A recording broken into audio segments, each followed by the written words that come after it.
Right, so hello, welcome back to the channel.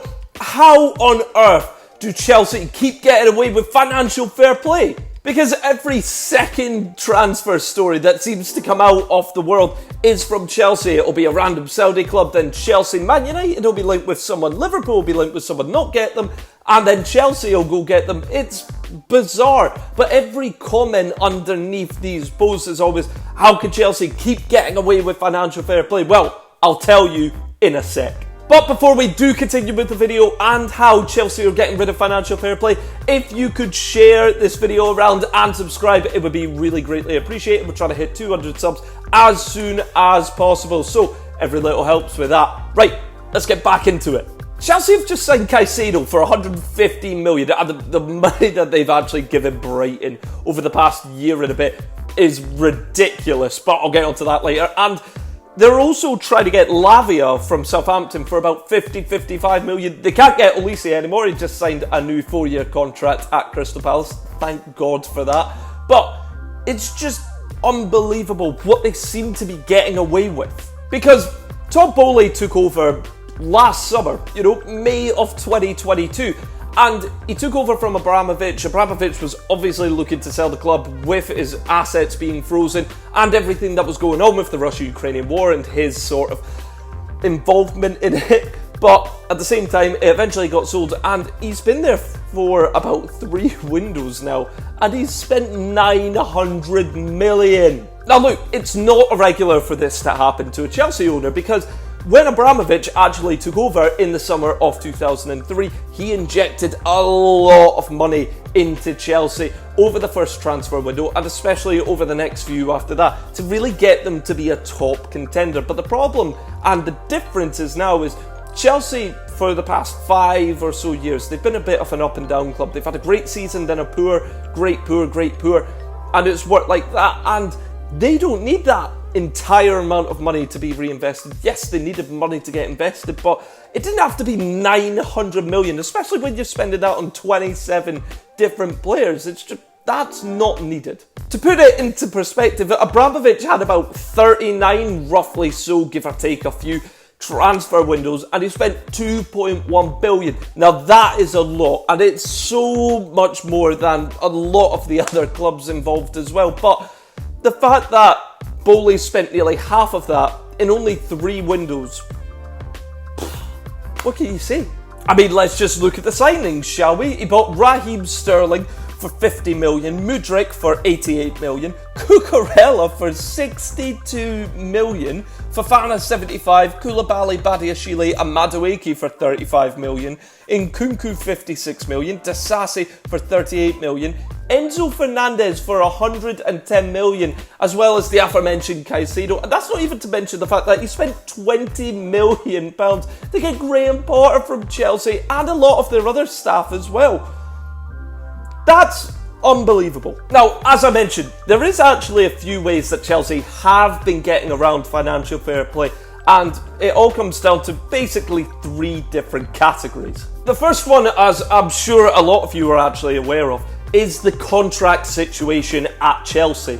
I mean, they've been handing out massive contracts, not in terms of monetary value, in terms of the length of it. The length has been astronomical, and it's been lengths that we've probably never seen before. The likes of Fofana, Enzo Fernandez and Mudryk, they've all signed about 7.5, 8-year contracts to Chelsea, which it feels like it shouldn't be allowed.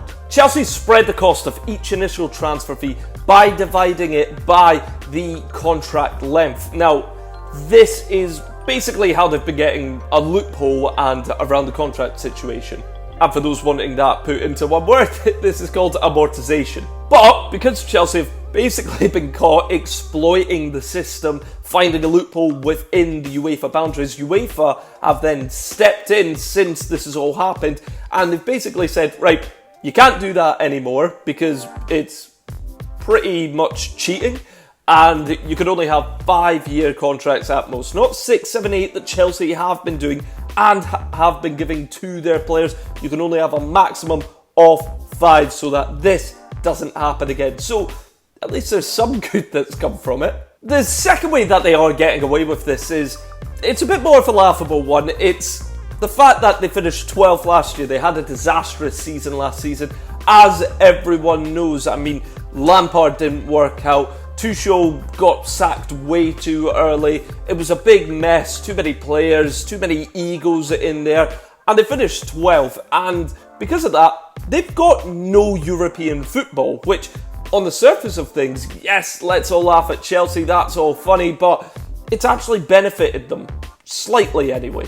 Because they don't have the European football, they can now govern outside the European football's governing body's regulations. I'll explain what that actually means.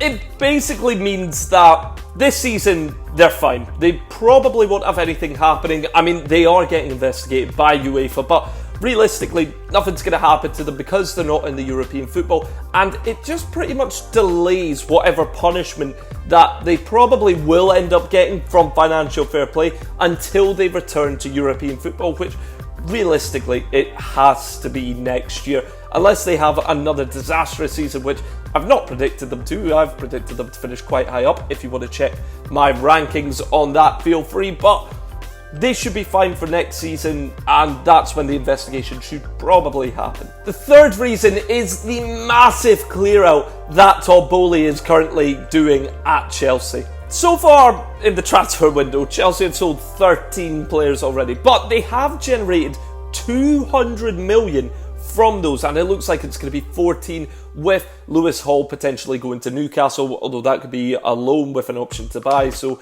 they might get the 30 million later, but who really knows what's going on there? So they have actually got a lot of money from that. I mean, their squad was massive. They even got rid of Jorginho in the January transfer window, and they've gotten rid of the likes of N'Golo Kante already, Kai Havertz, as well as Mason Mount, Pulisic, Kovacic, Mendy, Koulibaly, and Pierre-Emerick Aubameyang. That's a lot of big name players all gone, but a lot of them went for a good chunk of money. And if you look at the likes of Kovacic, Mount and Havertz, who have all gone for the biggest amount of money. I mean, Havertz went for about, what are we saying, 65 mil, Kovacic went for about 20 mil, and alongside that, Mount went for about 50 mil. It's over 100 mil that those three have generated, let alone anyone else, and theoretically, those three have funded about 600 million in transfers, and basically what I mean by that is the likes of, they could sign 500, 600 million worths of talent and put them on about 5-year contracts, and theoretically that would all be within financial fair play. It could be quite confusing. That it's basically along the lines of, look, if we've got a player and we've spent 500 mil and we've got 100 mil that we've just got in players and we put them all on 5-year contracts, it's like 100 mil every single year, and that's where it all kind of comes into play, if that makes sense.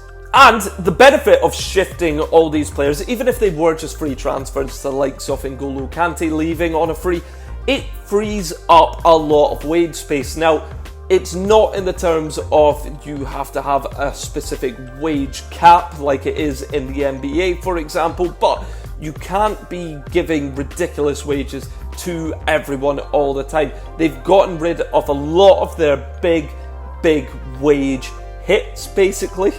The Chelsea strategy seems to be quite clear. Get rid of the players who they don't think can take them to the next level, who are on big wages. The likes of Azpilicueta, Havertz, Kante, Mount, get rid of them and bring in players, yes, for astronomical fees, but significantly lower wages. For example, the likes of Mason Mount, he was demanding about 350k, which would have been over the 5-year contract about 78 million to about 100 million, roughly so. And then the likes of Caicedo, he's probably on about 50, 60k a week, which obviously that's still a lot of money, but it is a very lower amount. And realistically, the real terms of that is the fact that they've probably only spent about, to replace Mount, we'll say 40 million on Caicedo over those 5 years. Yes, I know it is 115 million and the wages are lower, but that's what it roughly works out to, which would be within financial fair play. But we can all see Chelsea are on borrowed time. I mean, look at what UEFA have done to Juventus. They've kicked them out of European football because they didn't comply with financial fair play rules. And that means no Europa Conference League, no money from there. And it's damaging their reputation because of obviously they had the scandal in 2005. Now, Chelsea will be sanctioned. Not this year. I don't think so anyway, especially with the no European football. But they'll be sanctioned in 2 to 3 years roughly. It's going to take time before UEFA can actually step in and say, look, what you're doing is not on, because they need to see that Chelsea are making losses as opposed to all these profits. And when they're making so much losses, that's when UEFA can come in, say, look, it's not on anymore and you need to comply with financial fair play. So I think Chelsea are basically going to try and get all their business done and get as many players as they possibly can in before they know they inevitably get sanctioned and, who knows, maybe kicked out of a European competition for a year or two. But the punishment needs to be a lot tougher. Because even if they do get kicked out of a European competition, let's just say they have 1, maybe 2 years of no European football, that's not a long time. You need to give them at least a 10-year ban if they really have exploited these financial fair plays. I mean, the point of financial fair play is that teams can't go over it and that it is a lot more fair. And yes, I know the likes of Man City will probably get theirs at some point. Man United haven't really been complying with it as well.